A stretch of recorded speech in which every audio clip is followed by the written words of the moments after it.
Islam has surpassed Roman Catholicism as the world's largest religion, the Vatican newspaper said Sunday. For the first time in history, we are no longer the top. Muslims have overtaken us, Monsignor Formenti said in an interview with the Vatican newspaper. He said that Catholics accounted for 17.4% of the world's population, a stable percentage, while Muslims were at 19.2%. It is true that while Muslim families, as it is well known, continue to make lots of children, Christian ones, by this he means Roman Catholic, on the contrary, tend to have fewer and fewer, the Monsignor said. According to a report by Faith Matters, the UK is seeing a surge in Brits converting to Islam. In the last year, around 5,200 people in Britain converted to Islam. As many as 100,000 have converted in the last decade. Now, while that's not a huge number if you consider the UK's total population, which is around 61 million, it's definitely notable. Of those converting, about 62% were women, and the average age is over 27 years old. And the vast majority of women who converted also changed their appearance, with a significant majority adopting the hijab, or a headscarf. Now, we've done stories here on the show how some European countries have voted to ban the hijab in public, to ban minarets. But that's not the case in the UK. Now, the obvious question really is, what is behind this high rate of conversion? Some followers told Britain's The Telegraph that they felt lost in their own lives, that they were lacking in purpose before conversion. And most Brits have reported that since their conversion, they've been living with ease in the UK, that they've only faced minimal problems from their families about their new choice of religion. So what's going on? What is compelling so many young white women to convert to Islam in droves? We're going to delve further into this topic on another program. Michael Hart, the American author of the wide-selling book, The 100, a ranking of the most influential persons in history, chose Prophet Muhammad to be at the top of the list. He said, "My choice of Muhammad to lead the list of the world's most influential persons may surprise some readers and may be questioned by others. But he was the only man in history who was supremely successful on both the religious and secular levels.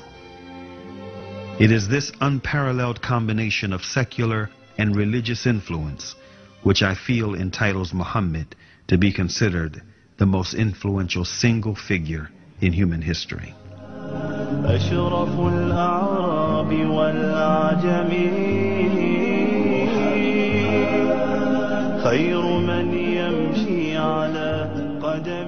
Many international intellectuals were impressed with Prophet Muhammad's personal qualities and expressed it in their writings.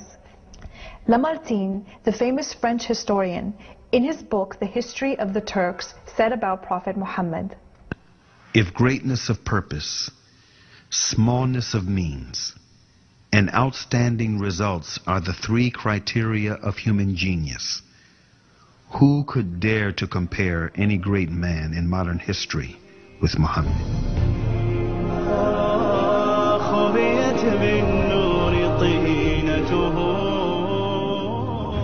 Mahatma Gandhi, the spiritual leader of the Indian independence movement and the pioneer of resistance through mass civil disobedience, said about Prophet Muhammad, peace be upon him, "I became more than convinced that it was not the sword that won a place for Islam in those days in the scheme of life.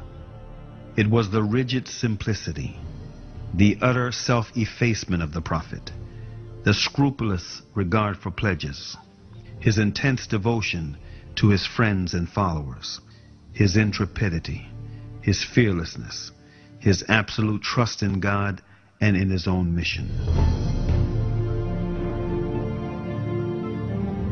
Wolfgang Goethe, one of the key figures of German literature and one of the most famous European poets, who was also a painter, humanist, scientist, and philosopher, said about Prophet Muhammad, "He is a prophet and not a poet, and therefore his Quran is to be seen as a divine law and not as a book of a human being, made for education or entertainment."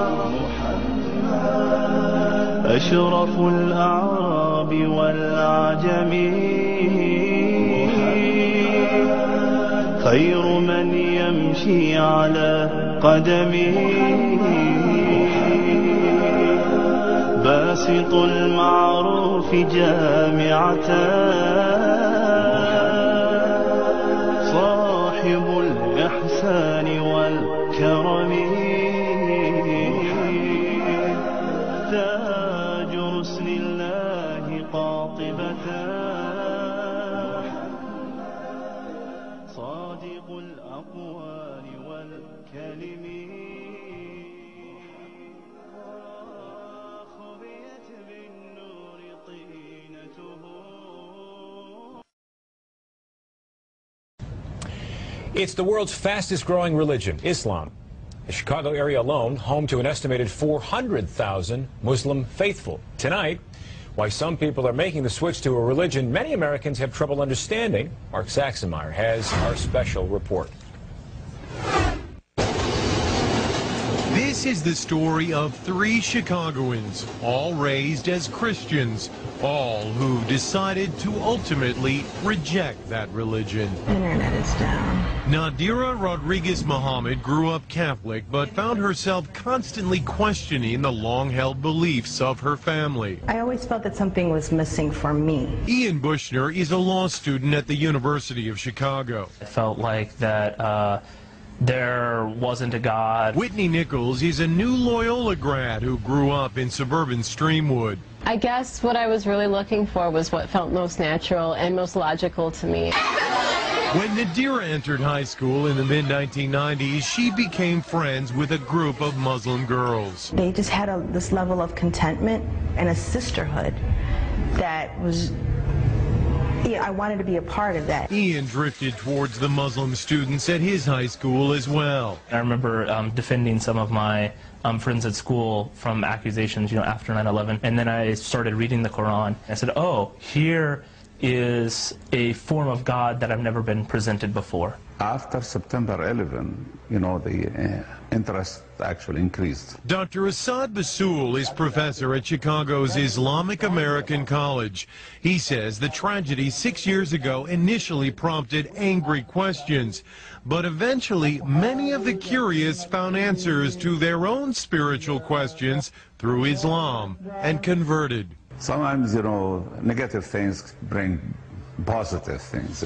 In fact, according to a first-ever random sampling of American Muslims by the Pew Research Center, 21% of the nation's 2.4 million Muslims are converts to the faith. Eventually, I realized that I was looking to the Quran for advice, for direction, and at the point that you believe that the Quran is revelation from God, then you're a Muslim. The conversion has meant many changes in their lives. Ian prays 5 times a day. You'll finish your prayer and realize...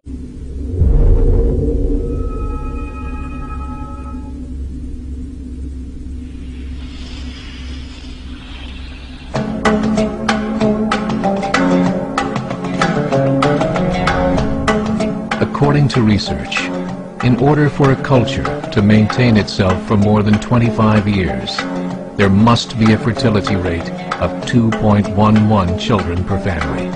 With anything less, the culture will decline.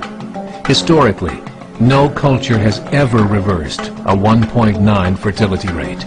A rate of 1.3, impossible to reverse, because it would take 80 to 100 years to correct itself, and there is no economic model that can sustain a culture during that time. In other words, if 2 sets of parents each have 1 child, there are half as many children as parents. If those children have 1 child, then there are 1/4 as many grandchildren as grandparents. If only 1 million babies are born in 2006, it's hard to have 2 million adults enter the workforce in 2026. As the population shrinks, so does the culture. As of 2007, the fertility rate in France was 1.8, England 1.6, Greece 1.3, Germany 1.3, Italy 1.2, Spain 1.1. Across the entire European Union of 31 countries, the fertility is a mere 1.38. Historical research tells us these numbers are impossible to reverse. In a matter of years, Europe as we know it will cease to exist. 1.8 children per family. Muslims, 8.1. In southern France, traditionally one of the most populated church regions in the world, there are now more mosques than churches. 30% of children ages 20 and younger are Islamic. In the larger cities such as Nice, Marseille, and Paris, that number has grown to 45%. By 2027, 1 in 5 Frenchmen will be Muslim. In just 39 years, France will be an Islamic republic. In the last 30 years, the Muslim population of Great Britain rose from 82,000 to 2.5 million, a 30-fold increase. There are over 1,000 mosques, many of them former churches. In the Netherlands, 50% of all newborns are Muslim, and in only 15 years, half of the population of the Netherlands will be Muslim. In Russia, there are over 23 million Muslims. That's 1 out of 5 Russians. 40% of the entire Russian army will be Islamic in just a few short years. Currently in Belgium, 25% of the population and 50% of all newborns are Muslim. The government of Belgium has stated 1/3 of all European children will be born to Muslim families by 2025, just 17 years away. The German government, the first to talk about this publicly, recently released a statement saying, "The fall in the German population can no longer be stopped. Its downward spiral is no longer reversible. It will be a Muslim state by the year 2050. It's 1 p.m. in Mission Viejo, California, when Angela Collins answers the call to prayer. It's her second prayer of the day, and following custom, she'll pray 3 more times before the day is done. Now I have this belief, and I love my belief, so I have to respect it and follow the rules. The rules are not easy to follow. Angela is Muslim. She has been for almost 5 years.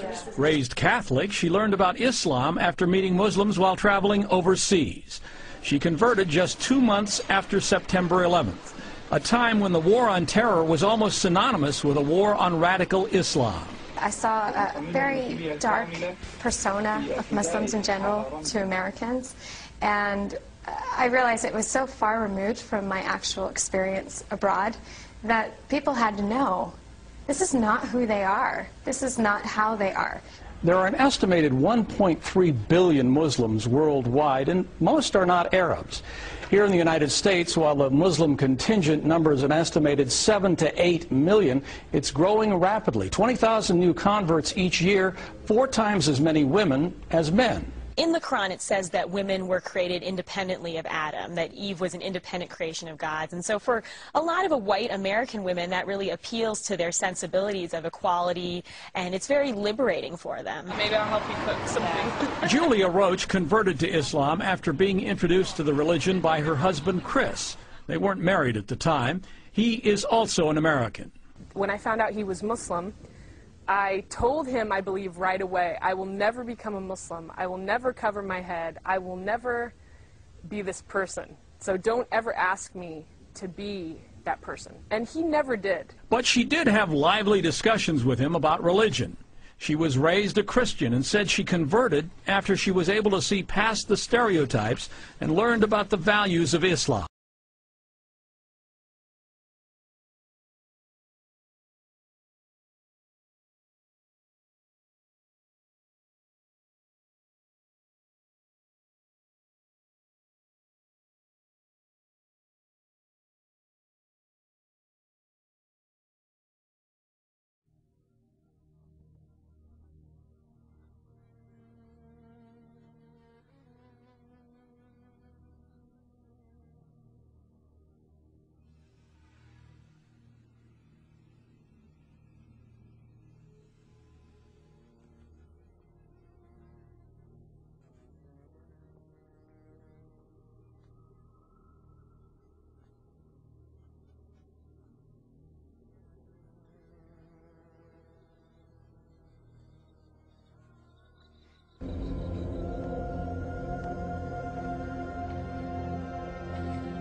Nama is Nakom. Daudi. Sana'ani. Resha. Diavella Saginim Be'ele. And Radafuli. Ildefonakom. Altik Halom. Ythei Menachma. Yehoda Kasta. Yelah. Ythei Chinaba.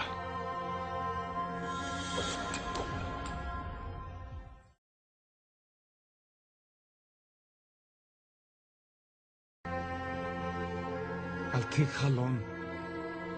Ythei Menachma. Yehoda Kasta.